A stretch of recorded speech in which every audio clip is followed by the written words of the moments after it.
బీసీలు అంటాడు చంద్రబాబు నాయుడు. అన్న బీసీల గురించి మాట్లాడతాడు, ఎస్సీలోని మాట్లాడతాడు. ఎస్సీగా ఎవరైనా పుడతామని చెప్పినటువంటి చంద్రబాబు నాయుడు ఎంత నీచానికి దిగజారిపోయినాడంటే, నాకు తెలిసినంత వరకు మా ఏరియాలో ఎస్సీలను ఓట్లు ఎన్నికలు చేసినటువంటి చరిత్ర కూడా చంద్రబాబు నాయుడు. వెన్నుపోటు పోడ్చే చరిత్ర చంద్రబాబు నాయుడు. నమ్మిన వారిని నట్టేసిన చరిత్ర చంద్రబాబు నాయుడు. ఇవంతా ఎందుకు చెప్తున్నామంటే, చంద్రబాబు చరిత్ర ఇటువంటి ఈ విధంగా ఉంది. ఈరోజు ముందుకు వస్తున్నాడు, నన్ను నమ్మండి. అది కూడా ఏ విధంగా ఉంటాడంటే, ఒక భయంకరమైన వాతావరణం తీసుకొని వస్తున్నాడు. ఎక్కడ నిలబడినా 2 చేతులు తెస్తాడు. నన్ను నమ్మండి, నన్ను చూడండి, మీకోసం బతుకుతున్నాను, మన కోసం ఎప్పుడు బతికిందిలా. అతని కోసం అతను పోయి, అతని కోసం అతను ముందుకు పోతున్నాడు, కానీ మన కోసం ఎప్పుడు బతికిందిలా. కాబట్టి మీకు అందరికి కూడా నా విజ్ఞప్తి ఏమంటే, జగన్మోహన్ రెడ్డి ఒకటే అన్నాడు, ఏ నాయకుడు చెప్పలే ఇండియాలో, చరిత్రను సృష్టించాడు. నేను మీకు పని చేస్తుంటే నాకు మీరు సహాయం చేయండి, మీకు కానీ అన్ని రకాలుగా మీకు ఉపయోగపడి ఉంటే, మీ బిడ్డలు బాగుపడినా మీరు అన్ని రకాలుగా ముందుకు వచ్చింటే నాకు మీరు హెల్ప్ చేయండి, లేకపోతే మీరు చేయొద్దు అని చెప్పి మొన్న ఇంటిలో ఒక మాట అంటే, దాన్ని అప్పుడే ఈ ఎల్లో మీడియా అంతా ఆయన అప్పుడే చెప్పేశాడు. ఆయన ఓడిపోయేదాన్ని అంగీకరించినారనే దుర్మార్గమైన ఆలోచనతో మాట్లాడటం చాలా మంచి పద్ధతి కాదు. నిన్న మీరు మీటింగ్ చూసుంటారు, అది సముద్ర అలల మాదిరిగా వచ్చింది.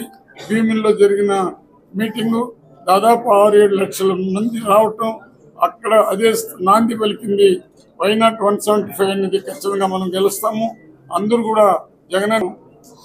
అదేవిధంగా రాజకీయ సమానత్వం చాలా అవసరం కాబట్టి అంబేద్కర్ యొక్క ఆశయాల్ని, పూలే ఆశయాల్ని తూచా తప్పక పాటిస్తూ, మాకు ఎస్సీలకి డిప్యూటీ సీఎంగా, ఎస్టీకి ఒక డిప్యూటీ సీఎం, బీసీకి ఒక డిప్యూటీ సీఎం, అదేవిధంగా మైనారిటీకి డిప్యూటీ సీఎం ఇచ్చి మమ్మల్ని రాజకీయ సమానత్వం తీసుకుని వచ్చినటువంటి మనందరి అభిమాని జననేత జగన్మోహన్ రెడ్డి గారికి కూడా ప్రత్యేక అభినందనలు తెలుపుతున్నాము. ఈ విద్య వస్తేనే అందరితో సమానత్వంగా వస్తారు.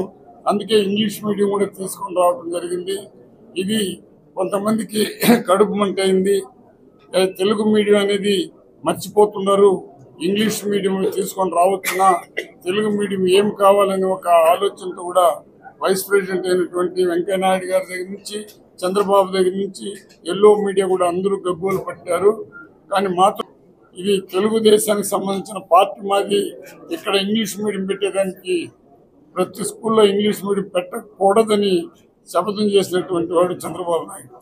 ఆ రోజు యూనివర్సిటీకి సంబంధించిన లెక్చర్లు అందరూ కూడా, నీ కొడుకు ఇంగ్లీష్ మీడియం చదవచ్చు, వెంకయ్యనాయుడు పిల్లకాయలు చదవచ్చు, జడ్జి పిల్లకాయలు చదవచ్చు, పెత్తందారుల పిల్లకాయలు చదవచ్చు, వాళ్ళు ఇంగ్లీష్ మీడియం చదివితే వాళ్ళు ముందుకు పోవాలి, మేము ఇంగ్లీష్ మీడియం చదవకూడదని ఆ రోజే కూడా మాట్లాడిన సంఘటన మీకు ఇండియా చరిత్రలోనే ఏ నాయకుడు చేయనటువంటి మంచి సాంప్రదాయమైన సంఘ సంస్కర్తగా జగన్మోహన్ రెడ్డి గారు ఈరోజు పనిచేస్తున్నారు.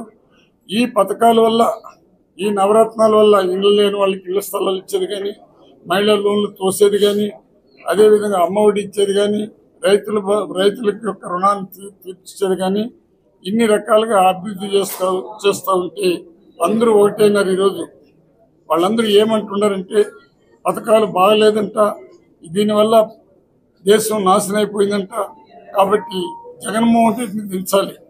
ఇది ఒకే ఒక నినాదం. మేము వస్తే ఇది చేస్తామా, అది చేస్తామని మాట్లాడాల. ఎప్పుడు చూసినా జగన్మోహన్ రెడ్డిని మనం దూరం చేయాలి, జగన్మోహన్ రెడ్డి గారు ప్రభుత్వాన్ని పడగొట్టాలి.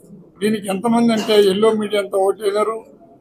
జగన్మోహన్ రెడ్డి పైన పవన్ కళ్యాణ్ దగ్గర నుంచి అందరూ వస్తే, ఇప్పుడు జగన్మోహన్ రెడ్డి వాళ్ళ చెల్లెలు కూడా, ఆమె కూడా, షర్మిలమ్మ కూడా, మీకు అందరూ తెలుసు స్టేట్మెంట్లు, ఎందుకంటే మేము అక్కడ స్టేజ్ పైన మాట్లాడతాము.